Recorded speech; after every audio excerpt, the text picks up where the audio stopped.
Okay,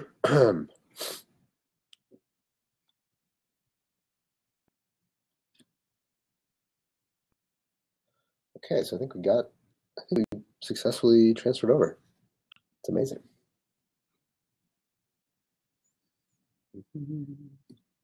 Did everyone make it okay? Anyone lose their luggage? Still here. Okay, awesome. How are you guys doing in New York? Good. People? The technical difficulties a little bit better now. Okay, awesome. Awesome. No one is typing in chat. Are people in? Okay, chat is good? Okay, cool. Awesome. Thanks, guys. Cool, yes. Let's take a minute or two, collect ourselves. Oh. Boy, this is more draining than I thought it would be.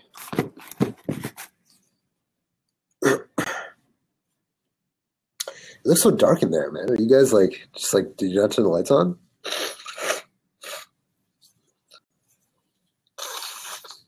It's just a gloomy bunch in New York, huh?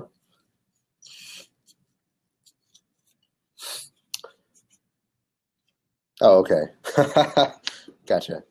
So you asked, so what is the plan for the CS Fundamental series? I have no idea. We just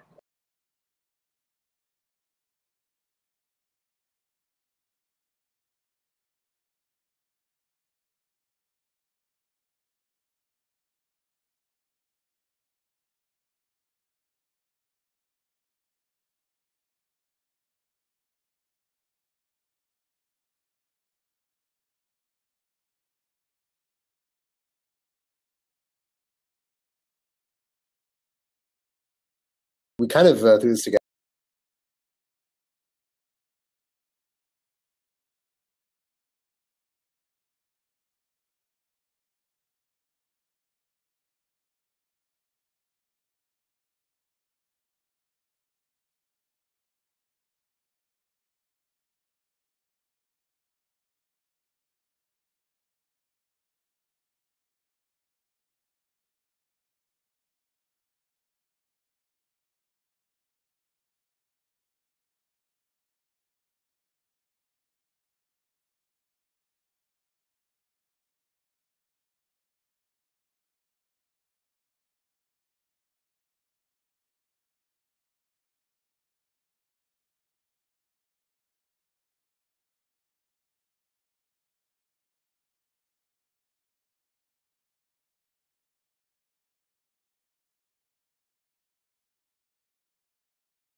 Okay.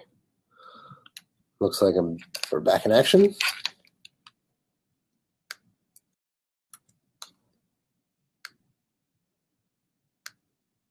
Cool. I am back. Everyone can still see me. Audio still good?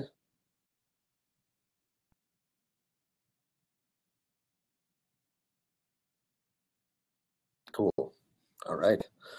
So let's go ahead and jump back into it. So I'm going to pop up the screen share here. And let's see here. Okay. All right. So let's talk about memory. So once again, to understand memory, we need to understand how a computer is.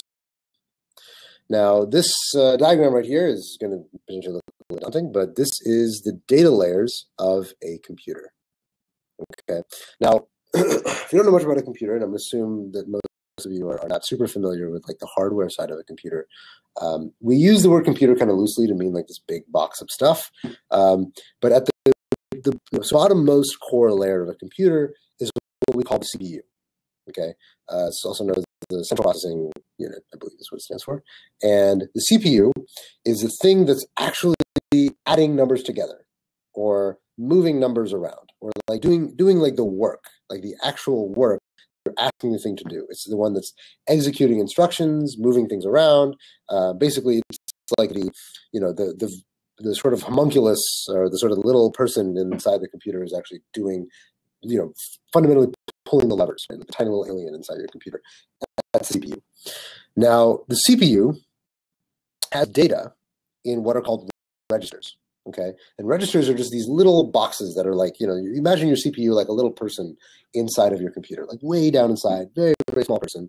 And the CPU has 16 of these registers, and they're just these little boxes that can hold one, usually like like an integer of some sort, or pointer to something in memory. And so it just holds numbers, just holds binary data. And that's like all of the immediate workspace of your CPU.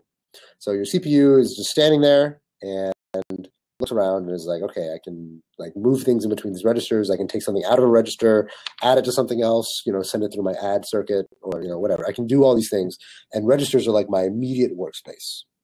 Okay.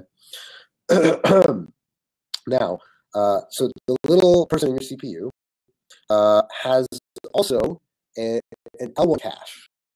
Okay, you can imagine this being like a library, or not a library, but like a bookshelf that's like in your CPU's house or in your CPU's room.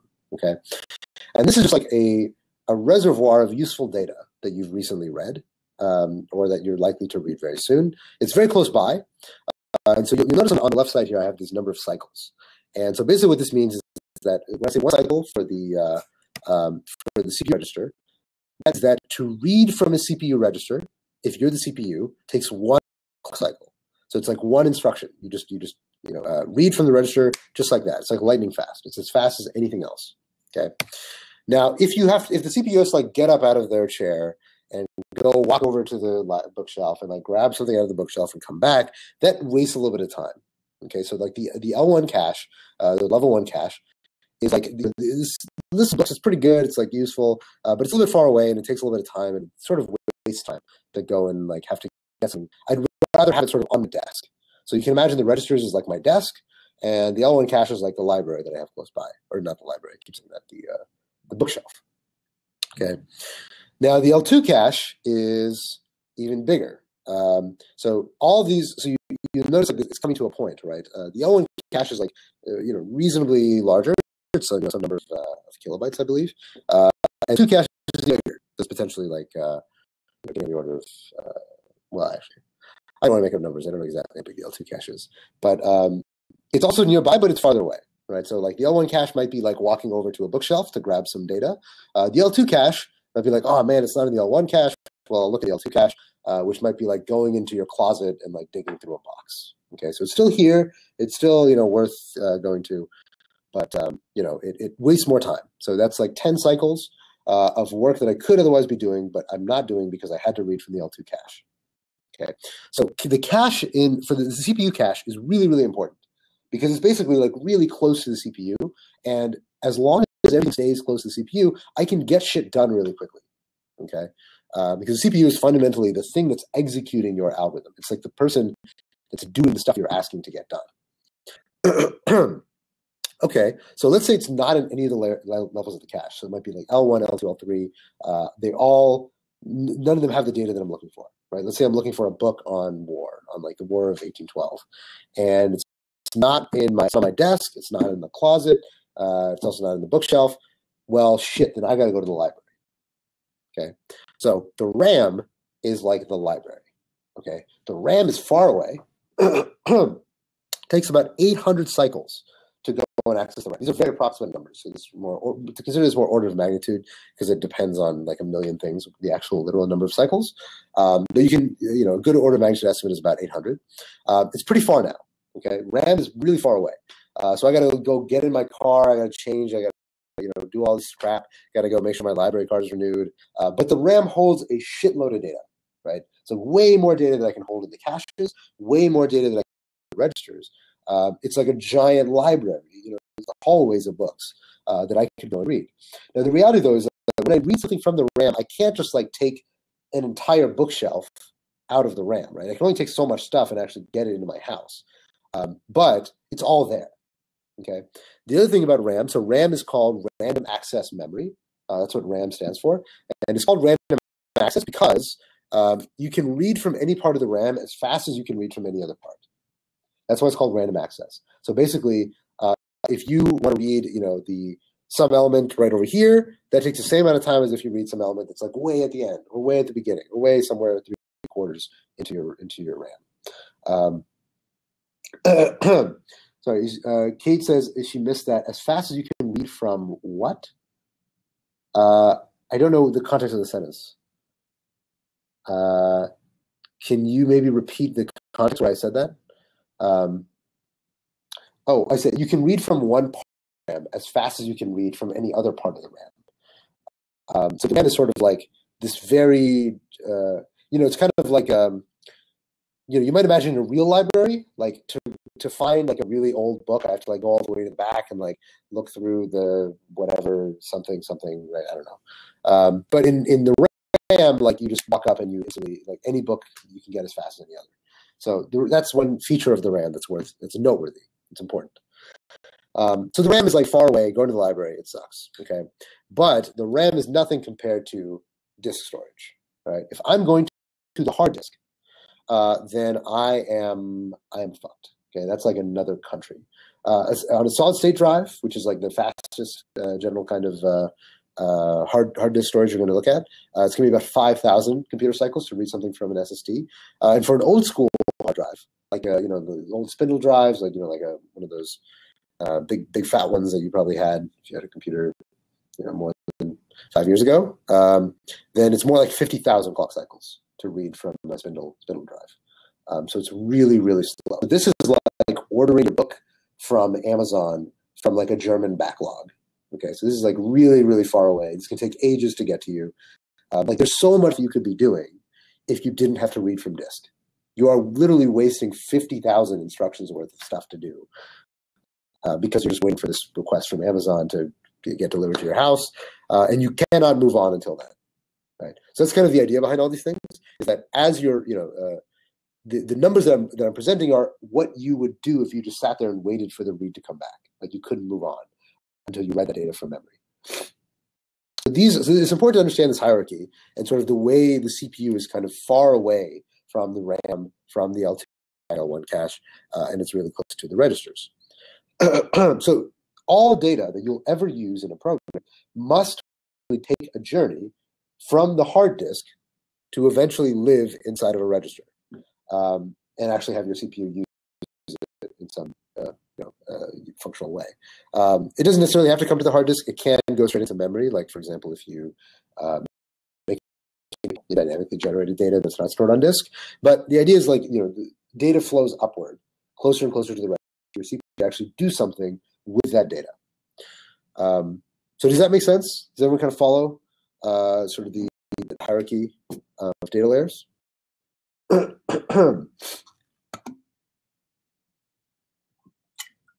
Any questions here?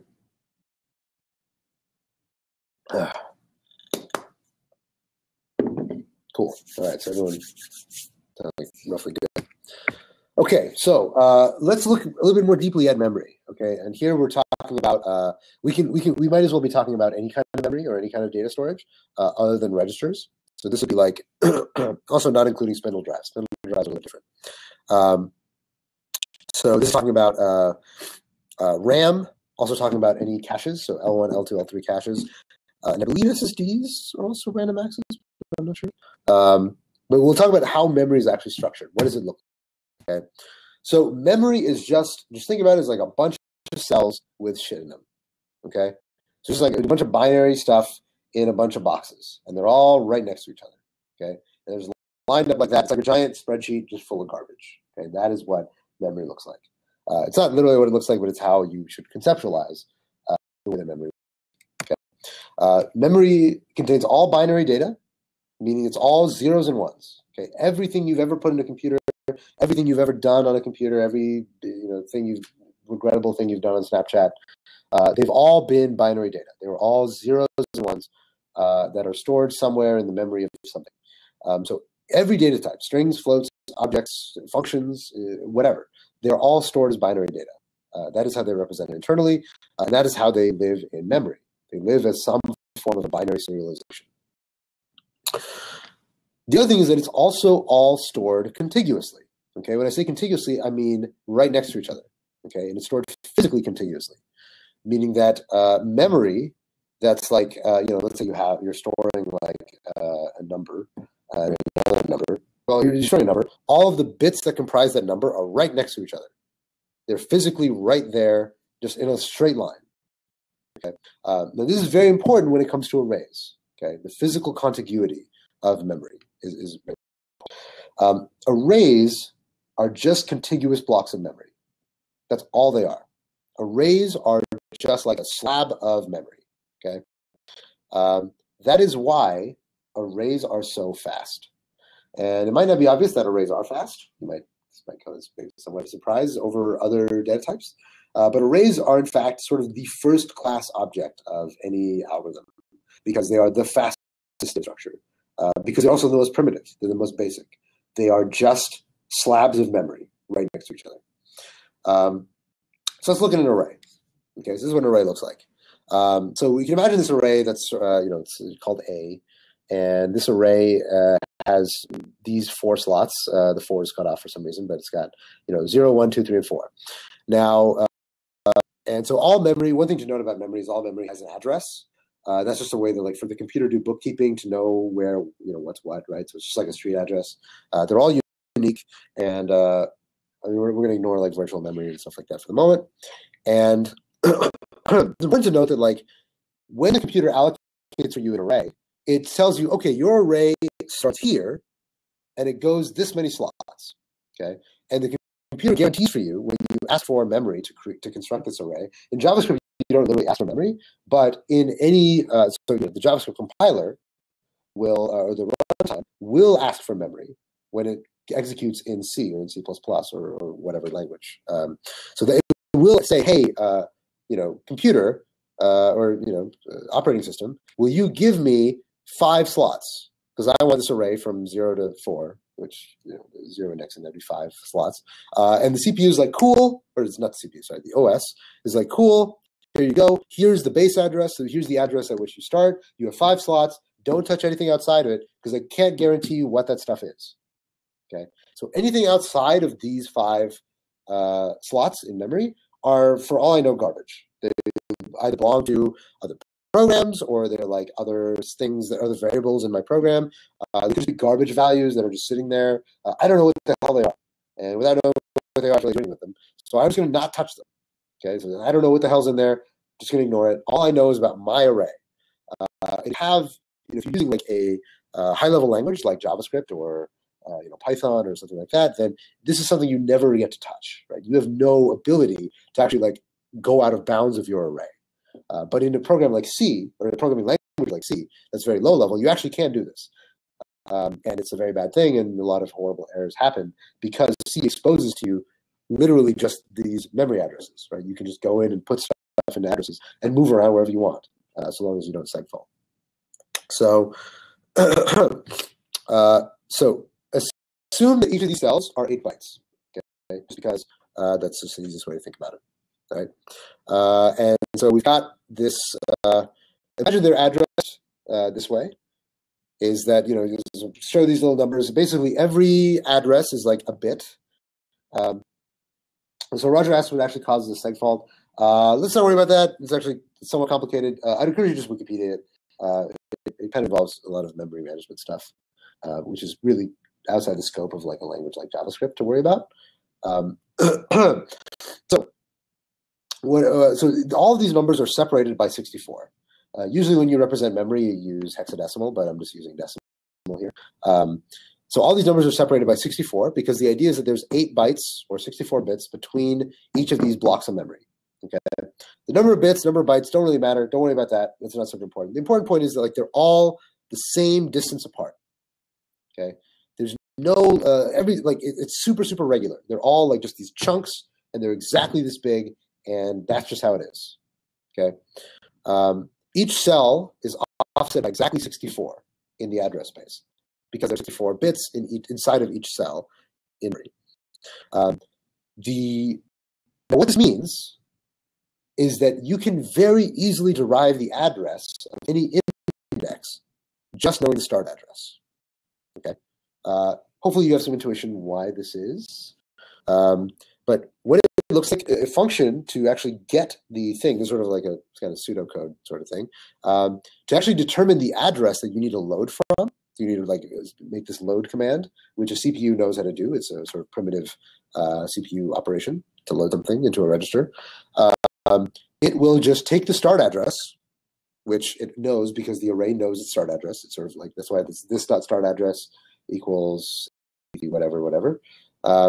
Take the start address, add I multiplied by 64. So basically the index times whatever the size of each cell, right?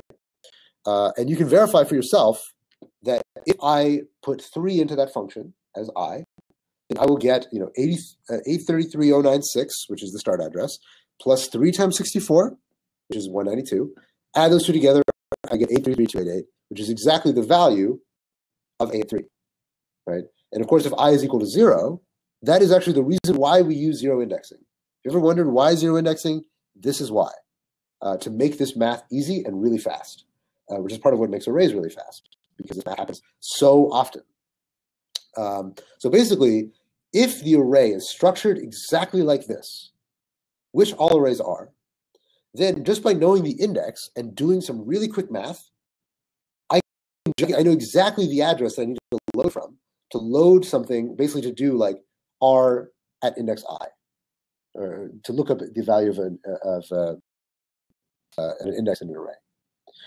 Just by doing a quick math calculation, I can figure it out like that. Whoops. This is pointer arithmetic. Okay, it's called pointer arithmetic because the address is a pointer. That is what pointers are. Pointers are just addresses in memory. And so by adding numbers together, just by adding numbers, not knowing anything about the size of the array, it doesn't matter if the array was size 10 billion, 10 million, 5, 20. Just by doing that math, just by solving that math problem, which is very, very easy for a computer to do, I can get the exact value I need to load out of memory. And that is pointer arithmetic. And pointer arithmetic is what makes array lookups a 1. Because the CPU load instruction is, so when the CPU loads something, it needs to know what cell in memory to load from. Calculate that just by doing this math at one time. And because an array is stored contiguously, because an array is stored exactly like this, end to end, the thing in 0 goes in 0, the thing in 1 goes in 1, that is why pointer arithmetic works. If you have a data structure that's not stored like this, okay, and objects, for example, or hash maps are not stored like this. If you had a linked list is not stored like this. If you had, you might think like, well, what if I had an array, but one of the elements took up 2 slots, right? Or one of the elements took up 3 slots. If you did any kind of, janky stuff like that, then pointer arithmetic would not work anymore, because you would need to know more about where things lived to like know what the offsets were of how to find stuff. Does that make sense? Did people understand why? This is really important. Do people understand why pointer arithmetic allows array lookups to be fast? And if you break that, if you sort of break these invariants of an array, array lookups are not fast. They're only fast because of pointer arithmetic. So you don't necessarily have to understand the pointer itself. You don't have to be able to do this. You obviously never would if you're using something like JavaScript. But it's very, very important to see why these things are fast. And it's gonna come back to us when we talk about cache efficiency, or what makes algorithms cache efficient. Cool. This is also the reason why arrays are by far the fastest data structure. So Stephen Rock asking, to I compared to what I compared it to. I think I compared it to a linked list and I think the heap object lookup. Oh, looking up objects in a hash map. I think that might have been what you were referring to, or looking up in like a JavaScript object. Maybe I'm not understanding your question, Stephen. So Roger asked, how are dynamic arrays handled? So dynamic arrays are a little bit different. Dynamic arrays are basically like a class or an object that wraps around a static array that's just like this. Okay, so you're absolutely right. In JavaScript, you have dynamic arrays, which means that they can grow, be arbitrarily big. You can call dot length and it's not necessarily 4, and they can, you don't have to decide ahead of time how big the array is. What JavaScript is doing for you is just wrapping around a primitive array that is actually doing all this stuff. Like the primitive array is exactly like this, but there's a sort of object-oriented interface over it, and when it grows too big, it'll allocate a new array instead to sort of copy everything over instead of the old one. If you're curious, I would try to build a dynamic array. It's a really, really good coding exercise to understand the data structure better. It's quite hard, especially if you implement it with a circular buffer to make all of the like push, pop, shift, and unshift O1, which you actually can do. JavaScript does not do that, but some languages do implement arrays where shift and unshift are also O1. But in JavaScript, unshifting is O1 because it does not use circular. Cool. Okay, so array lookups are O1, and this is why arrays are super fast. Any algorithm that you have, you want to use an array if you can. If you can. You can't always, but if you can, prefer an array. It's much faster. So if there's ever a situation where like, oh, I could put this in a hash map, or I could put it in an array, put it in an array. Arrays are going to be faster. And if your input size is bounded, so let's say, so one example actually, remember, let's go back to it. If you remember what was it, cache efficiency? Bottleneck. Okay, here we go. This unique letters thing, right? Some people talk about using a hash map or an object to store the unique letters. So we only have to do an O1 lookup, right? People might remember this. Roger asked, could you write a more efficient shift and unshift yourself? You could not do that for the JavaScript array as it is. You'd have to re-implement the way the JavaScript works. So you could, but you have to write a new array. You could not use like a JavaScript array and just augment it. You'd have to write like sort of a new array that wraps around a JavaScript array. If you're curious, ask me more about it later. So you might have thought like, well, okay, this thing is bounded by size 26. If we assume that unique letters is always 26 at most, you could say that, well, let's just make it a hash map so that it's O1, right? But in fact, it actually might and I suspect it probably is faster to just do this, to literally just have an array. Because like arrays are so much faster than hash maps, because there's so much other code that has to run, so much other just like crap that happens and pointers that have to be traced down in a hash map, that a lot of times for small input sizes, arrays outperform hash maps. So this is probably a case where I suspect that an array would actually perform faster than hash map would. Not 100% certain, could be pretty close, but there's definitely a threshold there. For small fixed input sizes, arrays outperform hash maps, even for sizable inputs. Okay, so that's that. We're now going to wrap up by talking about cache efficiency. Before I move on, this is the last part. We're almost done. Any questions so far that relate to anything that we just covered on arrays and memory? So hopefully you guys have some understanding now of why array lookup is O1. It's also the same reason why setting a value in an array is O1, because the writing to memory is also just a sort of atomic operation that the CPU can do. And it just needs to know a memory address. Any questions? Questions? Like, quick check-in. Like, how are people feeling? I'm tired. Is like getting pretty long. How are we holding up? I just want to get a sense of like how people are feeling right now, because it's tough because I can't see anybody, and so it's hard to really get much feedback. Let me answer some of these questions. Hopefully, if people can answer, that'd be great. I'd like to hear more about a specific example of array efficiency versus hash map efficiency. Yeah, let me bracket that, because it's hard to actually have. So most of the time for large inputs, anytime you're talking about asymptotically, large inputs is great. Hash maps are much better because they're O1.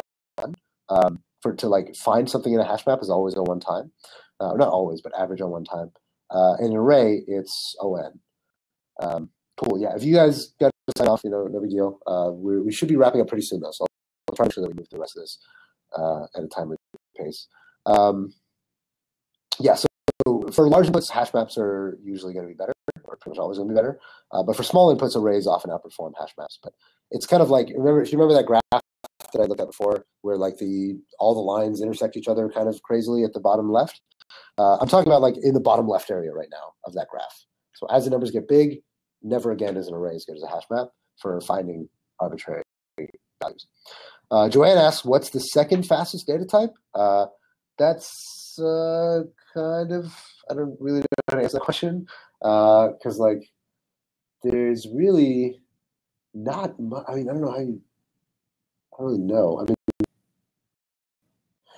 because like an array is such a primitive, like it's such a simple thing. I mean, like a string, I guess, but a string is just another version of an array. It's an array of characters. Yeah, like I don't know how you'd really like decide another data type. Yeah, so I don't really know how to answer that question. People ask, is lookup and setting ON across all languages or just JavaScript? Lookup and setting, I don't know what you're referring to as lookup and setting, and it's also, I don't think it's ON. So if you refer to like object lookup in an object literal, that's O1, not ON. Maybe I wasn't enunciating very clearly. It's O1. So it's constant time. And that'd be true in any language that implements it correctly. Same thing with like assigning a variable, looking up a variable. Chris asks, what else uses pointer arithmetic? Pretty much nothing, just arrays. If you don't have an array, if it's not structured exactly the way that an array is structured, then you can't use pointer arithmetic because you can't assume that everything is at a fixed interval. Roger Beeman asks, it's like tangent, but how do SSDs store memory? I don't actually know that. I don't know very much about SSDs or about hardware disk storage. So they don't. You wouldn't say they store memory because it's not memory. It's more hard storage, because memory means that once you turn off the power, it goes out, right? So like it's kind of anything that's memory is not persistent past a power cycle. SSD is persistent, right? Like if you turn your computer off, your SSD still has everything on it. So you wouldn't call that memory, but I don't actually know how SSDs are implemented. So it's a cool question. I'd look into that. Okay, let's move on. I know you guys are getting tired. I'm getting tired too. So let's try to wrap this up. All right, so let's talk about caching. Caches are dumb. Okay, it's very important. Caches are stupid. They're not very intelligent. Now I say that obviously somewhat tongue in cheek, but I want you to understand where this is coming from. So here we got the CPU, we got the caches, and we got the RAM. So what I was talking about like CPU, lives in its own little palace. Cache is like, its library, its closet, and whatever. And then the RAM is like really far away. Okay. When the CPU needs data, it first looks into the cache and it says, hey, cache, do you have, like, I need a memory address, 3020 million and 8 or whatever. I don't know, whatever, some number. Do you have that? And the cache, let's say it's not in the cache. The cache responds no. Okay. This is called a cache miss. A cache hit is when you do find the thing in the cache and you just get it directly from the cache. But if it's not in the cache, if CPU asks for it and it's not there, then this is called a cache miss. And so basically, the CPU then delegates to the cache because the cache needs to go and ask the next cache. So the L1 cache would ask the L2 cache, like, "Hey, L2 cache, do you have something?" The CPU is asking. And the CPU, L2 cache would be like, "No," and so the L2 cache asks the L3 cache, and so on. Let's say all the caches say no, and so the L3 cache is like, "Hey, RAM, I need you, buddy. Like, can you get me such and such data?" L2 cache is asking for it, and L1 and CPU, etc. So the cache then loads the data the CPU requested from the RAM. The CPU asks for one memory address. Right? It asks for, I want the byte, so the 8 bits that's exactly here in the RAM. Okay? Now the cache is like, okay, cool, I'll load that for you because you asked for it. But I know you and your reading habits, right? Like when you get into those war books, like you want to read every book on the War of 1812 because you're just that kind of guy. You're just whatever. So because I know you and I don't want to just like go on a round trip for no reason, I'm going to go ahead and like grab a shitload of books from that bookshelf. That's like just very local nearby data or books, because I don't want to have to make multiple round trips. If you were like, "Oh, I like this book, I want the follow up by the same author," I'm like, I'll just get the one by the same author because I know that you'll ask for more later. So, in other words, when the cache loads data and sort of puts data into the cache, it assumes, because the CPU is only asking for one memory address, the cache kind of tries to be smart about it, but it's not too smart. It just assumes that related data to the data that you asked for, or sort of related books to the book that you checked out, will just be around the same physical area. It'll be sort of the same neighborhood, right? The same bookshelf. And so what it does, so you can say that it assumes locality of data. Okay, it just assumes that all the stuff that you're probably going to want to read after this will probably be around here. It's just a good heuristic. Right? This is a good rule of thumb. Probably be in the same general area. So the cache just takes a big chunk, just grabs like a bookshelf, and just drags the entire bookshelf back to the cache. Okay, so it just takes this big contiguous chunk of data. It's physically contiguous, meaning it's right next to each other in memory. Okay, cool. So this probably makes sense so far. So what? Well, why does it matter? Why am I telling this? Remember this part, this graph right here? Loading from memory is really, really slow shit, okay? And we want to minimize the number of cache misses, because remember, like the number of cycles that are wasted when we load something from the RAM is like, it's a really, really large number compared to looking up something in the cache. So if I can get the next time the CPU wants to read something, if it doesn't have to go on a full trip all the way to the RAM, then that's great. It saves a lot of time down the road, right? So this time, okay, yeah, first I go and take a right, but ideally, like you can just read everything from your bookshelf now. You just checked out all the right books from the library. So the way that you take advantage of this is by keeping your data local and keeping your data structures contiguous, meaning you keep them physically next to each other. Okay. Now your programs already do this. Your programs are already smart, like your operating system and the way your programs are written. They're already smart enough to know that caches assume locality of data, meaning that they assume all the data that's related that's going to be used in the same breath or the same 10 minutes is going to be close by in memory. And they know that the cache does this kind of dumb thing where it just grabs this like big block of data and just puts it in the cache so that if the CPU later wants to read more of the same stuff, it's just right there ready to go. So what this means, though, is that arrays are king. This is why arrays are so good, because they're perfect for caches, because all the data is literally right next to each other in memory. Okay, so like this is literally what an array looks like. It's just right next to each other. And if the cache does this dumb caching strategy, you will grab the entire array all at once. You will never have to like it'll all be right there, and they'll all probably also bubble up the different cache layers so that it goes up the L3 cache, up to the L2 cache, up to the L1 cache, and stays there as you're working within the same very tight workspace of memory. Now, on the other hand, an algorithm that jumps around in memory or follows a bunch of pointers to other objects will do the opposite of that. that will trigger a bunch of cache misses because, so you can imagine that like the CPU is going to load this memory address, but then it's got like a pointer to another object that lives somewhere else. It's not an array. It's not local. And so that other object lives way over here. So it triggers another cache miss. And that lives over here, and that point something lives over here, and that point something lives over here. And so every time that I follow a pointer, there's no guarantee that the other object that the pointer is pointing to is located nearby. And so what that means is that I'm going to trigger cache misses. And that triggers this long back and forth trip to the RAM. And that's really, really slow. Okay. So what has pointers? Well, think of data structures like linked lists, trees, even hash maps. Follow pointers. Okay. Linked lists are the primeval example, where basically, linked lists are just a bunch of objects, it's just link objects, and they each point to a next, right? A next link in the chain. And to get to that next, well, that's just like, it's a reference to another object, which is just a pointer to another object. And so to follow the pointer, to load the object that it's pointing to, you've got to load from a different RAM address. So this line here going through the RAM, that's exactly what traversing a linked list looks like. You bounce here, then you bounce here, then you bounce here, then you bounce here, then you bounce here, and they are all likely to trigger cache misses.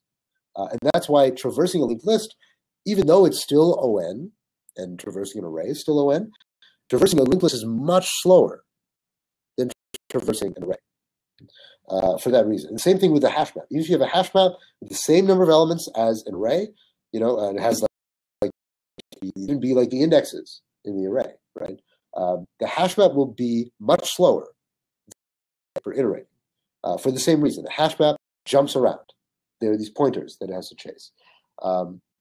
So ideally, you want to work locally within arrays of contiguous data. So now we're going to do a quick exercise. Actually, one more thing I want to add is that if you note the three famous sorting algorithms that are n-log n, comparison-based sorting algorithms, quicksort, merge sort, and heap sort. The fastest of the three is quicksort. Merge sort is medium, pretty good. Heap sort is really, really bad. Okay, and it might not be obvious why heap sort is bad. You might not be familiar with heap sort, by the way. Probably a good chance you aren't. If you are not familiar with it, I'd encourage you to go read up on it. But actually, one of the reasons why heap sort is so slow is because it's very cache inefficient. It jumps around a lot. Even though it uses arrays, it jumps around a lot within the same array. Whereas quicksort is really, really good staying local in the way that it works through an array and sorts it. And if you look at like a visualization of heap sort or quicksort, you'll see that. So I encourage you to like look up a visualization of these algorithms, and you'll see why. You'll get an intuition. If they stay local and they stay within the same general area for a long amount of time and don't jump around a lot and trigger a lot of cache misses, then the algorithm is likely to perform pretty well. Any questions about that before we jump into the Cody adds a link there. I don't know what that's to, but I assume it's probably good visualizations of sorting algorithms. Any questions here on cache efficiency before we jump into the exercise?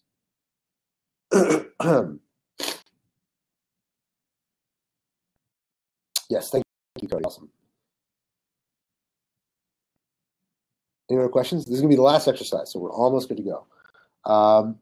So Joe Willie asks, why would you ever use a linked list over an array? There is usually not a reason.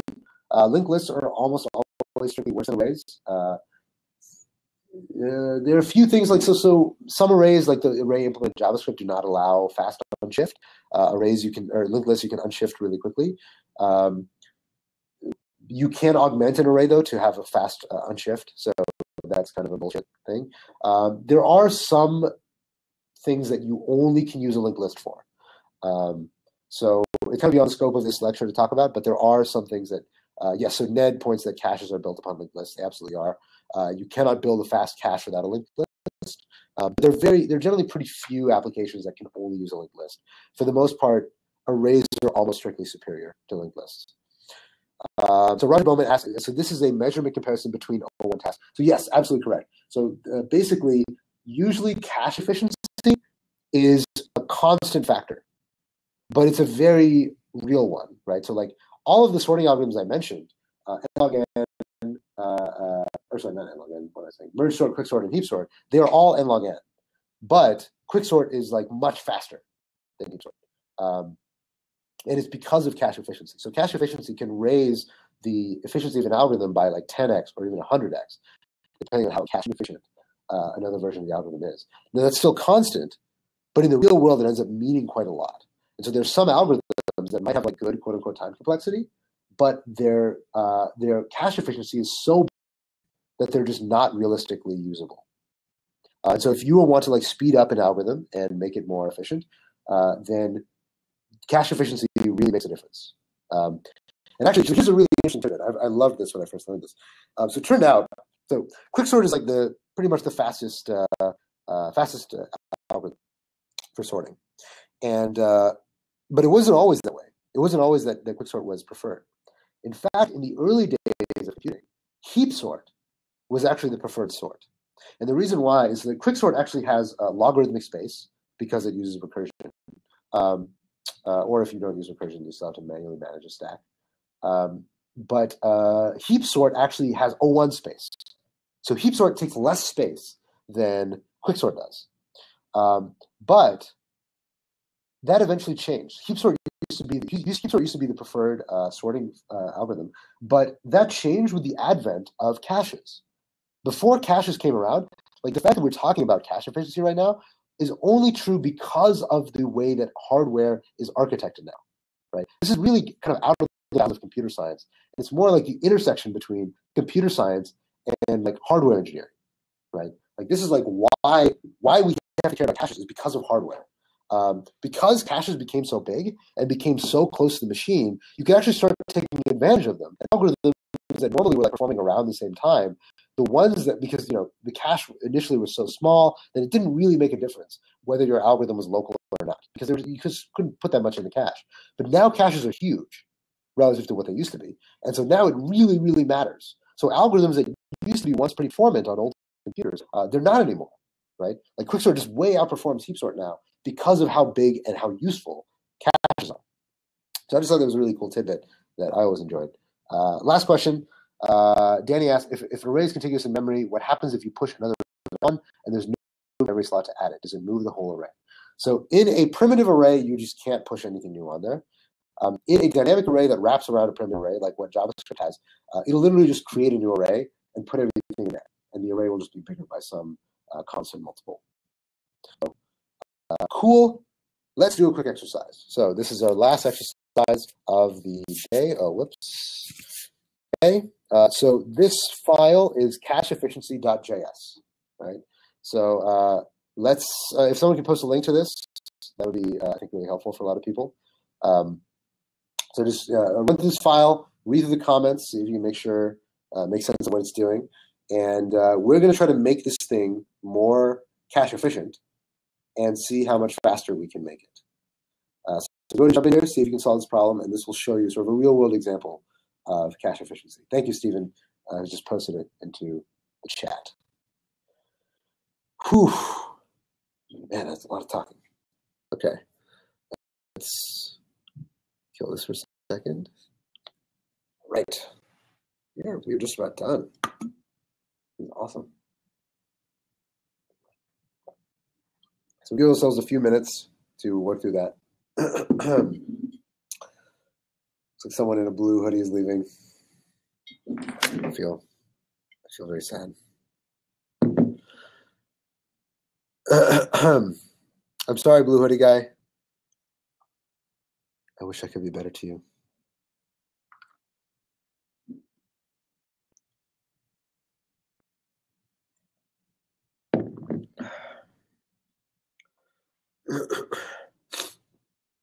Okay, so Roger Beeman asks, so are stacks actually objects then?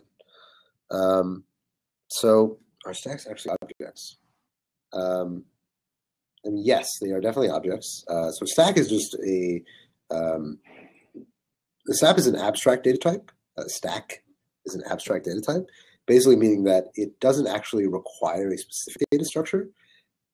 So you can implement a stack using different data structures. You can implement a stack with a linked list. You can implement a stack with an array. You can implement a stack with a lot of other stuff that probably would not be the smartest thing to do in the world, but you could. So the standard implementation of a stack is using an array. I'm not sure if that answered your question because I might not actually understand what your question is.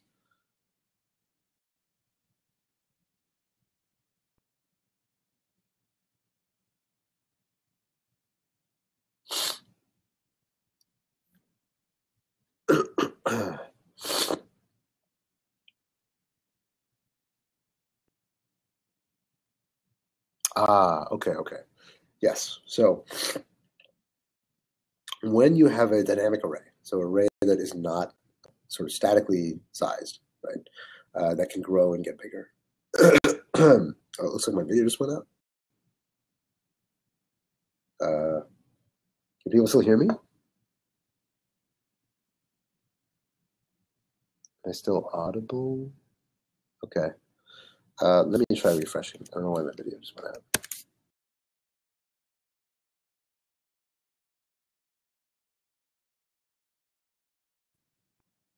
Okay, looks like I'm back. Yeah. So as you guys are working through that last problem,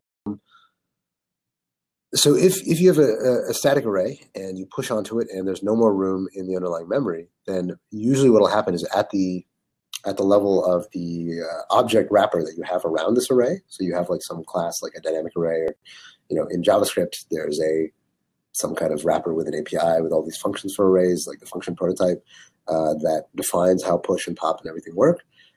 What that will do is it'll see, oh, hey, I've run out of space in my underlying array, and so I need to create a new one. So what it'll do is it'll create a new array, but like you rightly point out, if I push it somewhere not contiguous, then point arithmetic doesn't work anymore, right? So what it has to do is it has to copy everything from the old array one by one into the new array. So that's actually the reason why if you have a dynamic array, the worst case for pushing is ON. Because you might trigger a resize of the underlying array if it runs out of space. Now, the average case is still O1, and it's pretty complicated analysis why that is, so I'm maybe going to hand away that a little bit. But you can look it up and read about it if you're really curious. Okay. Maybe show of text.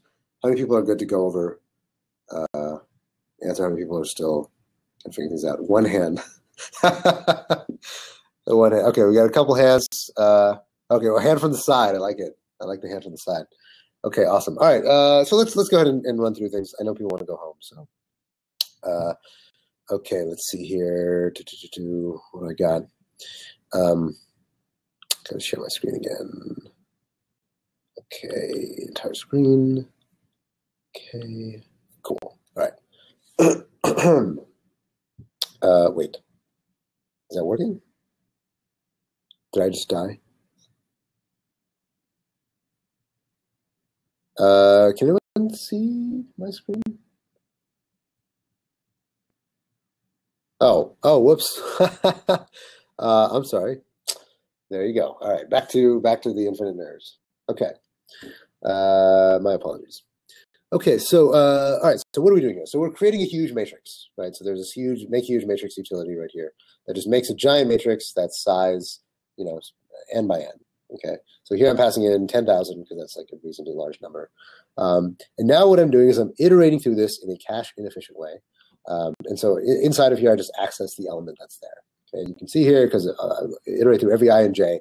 I'm going to touch every single element in here, and I'm just going to like look at it and then throw it away and not do anything with it. JavaScript will still execute this code just because you told it to.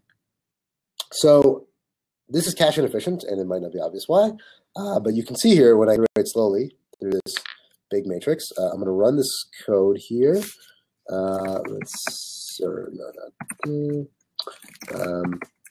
And this is cache efficiency, so node cache efficiency. And so it's timing how long it takes to iterate through this array, and it takes 4,154 milliseconds. Okay, so not super good.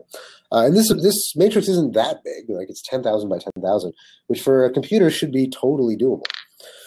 But those of you who are astute, anyone want to take a shot at like how you make this thing more cache efficient?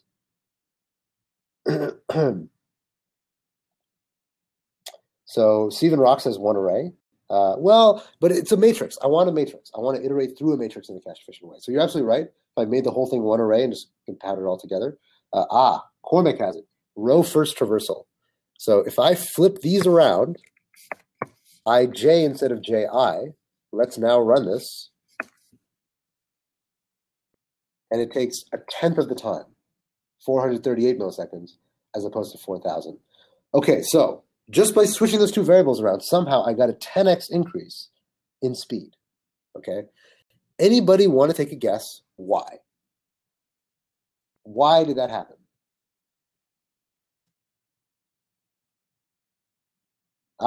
Brian's got it. Because the row is held in the cache, right? So the row, so remember, matrix of I, just like this thing. So if I say, let row equals matrix of I, this is one row. This is like 1, 2, 3, 4, 5, 6, up to 10,000. Okay? And then what I'm doing is I'm iterating through that row from 0 up to 10,000, right? So that basically, the row gets loaded into the cache, and then I iterate through that row, and there are very few cache misses because I'm moving left to right in memory. If I do it the other way, then if I do matrix ij, then what happens is on each iteration, so it's a little bit harder to, I guess, show, but like on each iteration, it's like matrix j I, right? I is always the same. So basically, I is always going to be 0 on the first iteration. So it's like matrix j, so it's like matrix 0, 0, then matrix 1, 0, then matrix 2, 0. So I keep accessing different arrays, right? Matrix 0 is a different array, matrix 2 is a different array, matrix 3 is a different array, and there's no guarantee that all the arrays are actually right next to each other in memory. They're not. The array itself is contiguous, but this array of a bunch of arrays, this is an array of an array of pointers to other arrays, right? Once I actually start looking from left to right through the array, then I'm in that array. That array is in the cache, and it all bubbles up to the L1 cache, and like it's super fast to read through it. But if I keep jumping from array to array to array to array to array, instead of jumping within the same array from element to element to element to element to element, that allows me to make this more cache efficient. And that makes this like an order of magnitude faster, just by switching the order in which I'm traversing this matrix. Does that make sense? Do people follow like why that's happening? So this is an example at the algorithm level, or like at the actual coding level, of how the mechanisms inside your computer, the L1 cache, the L2 cache, the L3 cache, how they all work inside of your machine are affecting the way your programming is running. Your program is running. Because all this stuff matters. All this stuff makes a difference. And the little things that you can do to make your algorithms more cache efficient again, asymptotically they don't matter because they'll never change the big O or the asymptotic runtime of your algorithm, but they will definitely give you a significant speed up if you can be smarter about making your data local and taking advantage of locality of data in the way that you execute your code. Does that make sense? Any questions on this? So this is just cache efficiency. That's generally what it's known as. Yes. Any other questions on this specifically?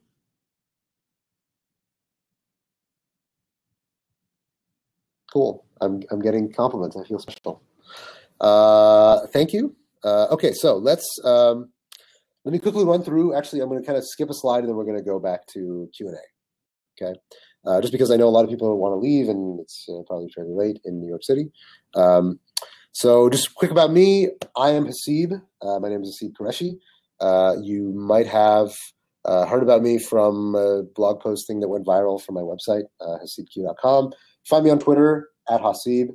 I guess you guys all have access to my GitHub because you guys have seen it there. I work at Airbnb. Started working here a couple months ago, and I used to be an instructor at App Academy, which is a coding bootcamp in San Francisco. This whole event is for charity. This is no one is making any money off of this, and I agreed to do this if people would, or if the JavaScript group would donate the proceeds to the Against Malaria Foundation. Okay, so if you got something out of this, if you have money to spare, please donate. It's actually, oh, cool. There's a button that says prompt for contribution. I'm going to do that. It says prompt successful. Was anyone prompted? Did people receive a prompt for contributions? Yeah. So if you dug this, if you thought this was cool, if you got something out of it, if you learned something, please donate, $10, $20 to the Against Malaria Foundation. It's actually ranked by GiveWell, which is a charity evaluator, as the most efficient and effective charity in the world. So you can, for $3, you can buy an anti-malarial bed net for somebody in mostly sub-Saharan Africa and prevent them from contracting malaria, which is one of the most deadly diseases in the world. And it's really awesome. And yeah, please donate. Cool. So now that we've got that out of the way, questions. It's Q&A time. Let me go ahead and bump my face back up here so you guys can see a real human being. Thank you so much, everybody, for coming out. And I'll now take questions for like however long until I get too tired to keep answering questions. You're very welcome, Arnaud. So Ned asks, is there a meaning beyond big O when companies say scalability in the job description? Kind of. There might be. So, so big O is a way of analyzing algorithms, right? But when companies talk about scaling systems, very often a lot of that is not just algorithms, right? So it might also be hardware. It might also be, knowing different technologies that scale better than others, like different databases, for example, scale better than others. So they might be saying, they were looking for someone who has experience with scaling a database. Might be like, okay, we use like a SQL database, and we want to like migrate over to a distributed database. We need someone who knows about scaling databases. In that case, they're not really talking about big O. They don't really care if you know how to write an algorithm. They know whether you know how to like do database migrations and like manage a distributed system, which is kind of a very different set of topics. So big O is something that will be more likely asked at bigger companies or companies that are very CS focused. But there's a lot of companies that talk about scaling. They don't actually necessarily big O. So just care about just like code and do actual real life systems that will solve problems that I presumably care about at my company. So Roger Bayman asked, do you know any resources on the big O of native JS methods? I do not, unfortunately. I do know, V8, the standard, the Node JavaScript runtime and what is used in Chrome is open source, so you can go read it. I presume there are docs somewhere out there that actually show you the source code for different methods and functions, but I have not really gone through them myself, so I don't know for sure. But chances are, you can look up and for the most part, V8 is very, very optimized, so it's very good. So you can usually assume that like whatever is the optimal algorithm that you can find anywhere on the internet for, let's say you want to know like what is the running time of like reduce, right? You can probably just look up like, just look up on Stack Overflow. What is the runtime of reduce? Someone will say, oh, it's ON. You're like, okay, well, JavaScript's probably doing it in ON time because JavaScript was written by very, very smart people over a long period of time, and V8 is the best JavaScript engine, so you can kind of put some faith in that. Brian says, of all the things discussed today, what do you think are the most important while interviewing and possibly different while actually on the job? Okay, that's a tough question. So I'd say, almost certainly Go is probably the most important. It's like just being able to do asymptotic analysis, look at an algorithm, figure out what the actual runtime of that algorithm is. That is for sure the biggest one. So that's the majority of what you're going to be using in an actual interview. Things like cache efficiency show up sometimes, definitely more rarely. And just knowing about arrays, I think a lot of this just really helps in like tying everything together and really understanding like why a lot of algorithms make the choices they make or why algorithms kind of are the way they are. So, I'd be pretty surprised if somebody asked you like, tell me about the L1 cache or the L2 cache. But I think it's really, really helpful to have that understanding about like the architecture of a computer because it just helps you think about it better. Helps you kind of understand the different things that go on with with a computer. So Danny asks, thanks so much to see you. I loved having exercises to try related to these concepts. So often these ideas are taught with no practical application. Thank you. I don't know that I provided that much practical application, but I'm glad you think so. I think this is still pretty abstract, but you're very welcome. I'm glad you guys enjoyed the exercises. Oh, no sound? Sound is dead? Camilla says no sound. Do you guys have sound? There is sound for you. Okay, cool. Awesome. Okay, so I guess some people have sound. So Matt O, it's nice to get an explanation of JavaScript as opposed to the commonly found big O stuff in C++ and Java. Yeah. So, when I was learning most of the algorithm stuff myself, I was doing most of it in Ruby. And I think, using the language that you're most comfortable with and that you're using on a day-to-day basis, it definitely builds your understanding of that language. Like you become more and more comfortable with like using a function and be like, oh, I know what that probably does. Like I've never looked at the documentation for JavaScript's max. Well, actually, it doesn't have a max function or max method, but it does have like reduce or map, right?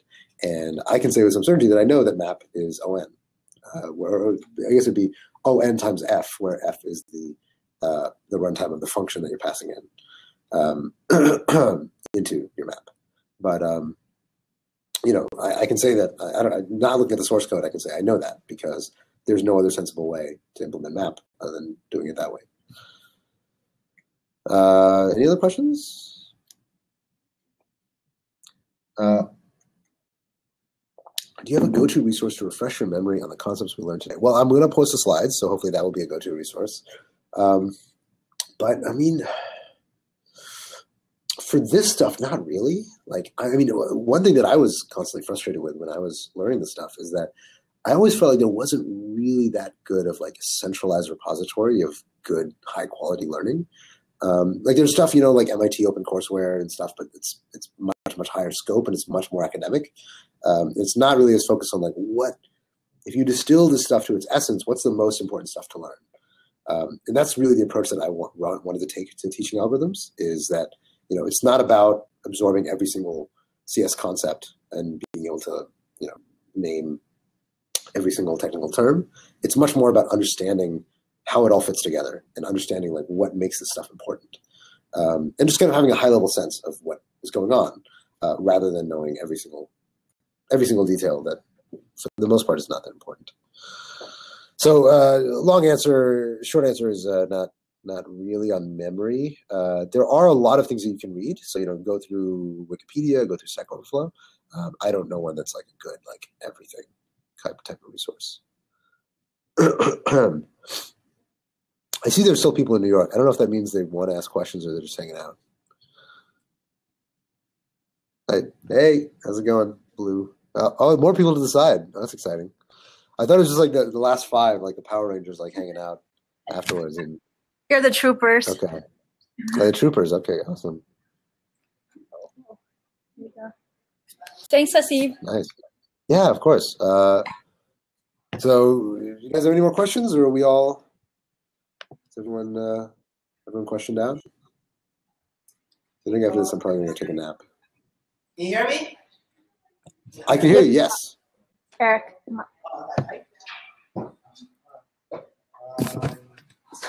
I can only kind of hear you. What is the plan for the next session? There's no plan yet, actually. We just kind of, like I said, we threw this together as just like a thing to do. So I'm curious. It's probably a good question to ask you guys. What do you guys think worked well here? What do you think we could? I mean, obviously the internet connection thing sucked. So hopefully we can fix that next time. But are there things that I could do to improve? Like, is there a format you think would be better? I was really worried about like this whole remote thing because like I'm used to teaching in person. So, and also like doing like 70 slides of a PowerPoint the night before you do a presentation takes a long ass time. That was not the best planning. But yeah, I want to get your guys' feedback. Like what would make this better if we were to do this again? And what sort of topics potentially would you want to see, or how, like different kinds of content maybe that you want to see if we were to do this again? Any tips on negotiation? Let me get to that. Ideally, Yeah. Okay. Brian, okay. Yeah, the chair not super comfortable. Definitely not optimal here. But this is the meeting room that I was able to find my way into. I can kind of hear you. I'm talking because I'm not connected to text. My feedback is it was great. Don't change anything. Thank you. Awesome. I appreciate that. Thank you so much. Okay. Cool. All right. So let's see here. Can you talk about dynamic programming? Let me bracket that because people are asking about data structures. I'll answer that question very soon once we get some specific feedback about this session. So if people wanted me to do something on a data structure, what data structure would they like to see next? I think we sent out a questionnaire to, I don't know, people who are in the thing. So Patrick wants heaps and BST. Ned says heaps for sure. So sounds like there's a lot of certainty around heaps among two people. Heaps for days, or design pattern, covering the heap and the stack. Okay, so that's a little bit different. Heap and stack are more about programming languages and than programs, or than algorithms per se. Let's see. They have like polls, right? Let's do a poll. Can we do a poll? What's my question? What's the data structure you'd like us to do next? Actually, yeah, Joanne's probably right. We should probably do a survey. There are only 23 people here, so we should probably just send out an email to everybody. Oh, I see. When are you guys leaving?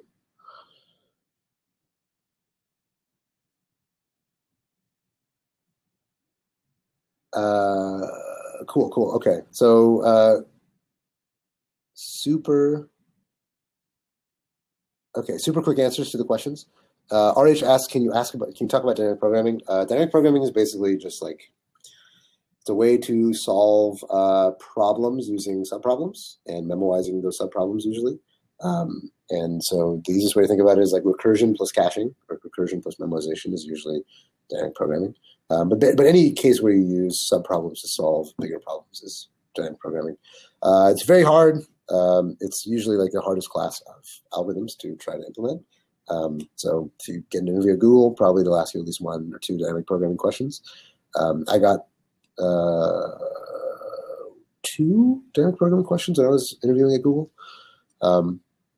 So they're not necessarily worth knowing if you're not like trying to shoot for like the super hardcore companies. I would worry about learning other CS concepts first because dynamic programming is pretty up there in terms of challenge and difficulty. Okay, so was there one more question that I missed? Oh, Ned asked any tips on negotiation. Yeah, a lot of tips on negotiation. I'm actually going to be writing a blog post about this fairly soon. So yes, actually, one thing I should mention: if you are looking for job advice or learning more about how to optimize your job search, I wrote a big ass blog post a couple weeks ago. That's now on my blog. If you just go there, I think it's the first entry. That's about that's basically like a huge guide on how to train for algorithms and data structures and interviews. So if you're curious, like the advice that I generally give, you can get most of it on my website. I'm going to do a blog post that follow up specifically on negotiation, and it's going to be pretty long, but I'm still writing it. But there's kind of too much stuff to really say in kind of one breath, and I'm already pretty exhausted. Keter asked, how to send me a message if you have a question. So you can just tweet at me. You can also shoot me. You can shoot me an email from my website.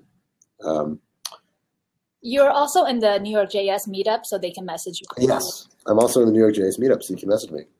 Donnie says, only feedback from improving the class is to talk about the chart of O1, ON, and squared. I see. Yeah, good call. I guess I did kind of jump straight into that before I went over the chart. Cool. Yeah, I don't know if I'll end up doing this again. Although I feel like with the slides I made, it feels like kind of a shame to just do this once because that was a lot of work and like a lot of code to write. I didn't realize how long it would take to do all this. This is quite a quite an ordeal. I felt like I was in high school again because I was like, oh, I've got this thing tomorrow, and it's like 8 o'clock and I've barely started. And so I'm like, I stayed up to like 2 a.m. Like writing all the slides and code snippets and stuff. But it worked out, I think. People seem to like it, so that's great. You're sure? Daniel Lim is sure that we really appreciate it. He's very sure. I don't know how he's so sure, but he's sure. All right, awesome. Well, thank you everybody so much for tuning in. Thank you for donating if you did. I guess your $5 has gone to charity or however much you gave, and it's going to do awesome stuff. Peace out from me from San Francisco. Goodbye, everybody in New York and everyone tuning in. Bye. Thank you for everything. Take care, everybody.